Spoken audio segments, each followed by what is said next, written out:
Reverb is everywhere around us. It's unavoidable. In fact, whether you're standing next to me in my studio or playing basketball in a gymnasium or eating a sandwich in your kitchen, every space in the world has at least some reverb. So think about this. If every space in the world has at least some reverb, it's actually the absence of reverb that is unnatural. So much so that there are anechoic chambers in the world that are so quiet that humans actually go insane and can't stay in them for more than about 45 minutes. So how do you add reverb? Well, we like to think that there are 5 types of reverb available to you as a music producer. The first type of reverb is a room reverb. And generally speaking, everything in your mix can get a touch of room reverb. This is to help put all of the elements of your mix into a shared space. At the end of the day, you're the producer, so you get to decide what type of space your mix belongs in. Here's an example of applying room reverb to a mix.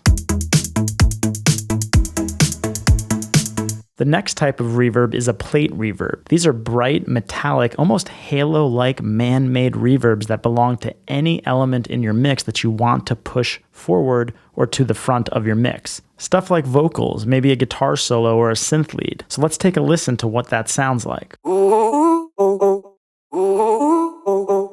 From there, we've got a hall reverb. Halls generally emulate a larger space like an amphitheater or a big cathedral and are meant to push elements further away or to the back of your mix. Usually, you can use halls on sounds like background vocals or, those huge EDM style chord stabs that we've all heard 1,000 times. Here's what that sounds like.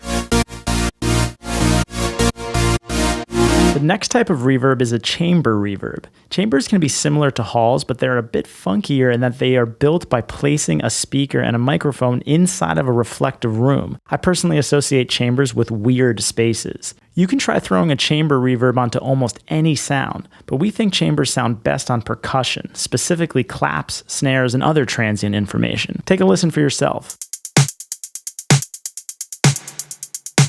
Finally, the 5th type of reverb is a spring reverb. Springs are similar to plates, but they are characterized by their clean, bright sound and vintage twang. Usually they are found in guitar amps, so we try to reserve these for guitar and bass instruments, but feel free to experiment with springs. Here's what a spring sounds like.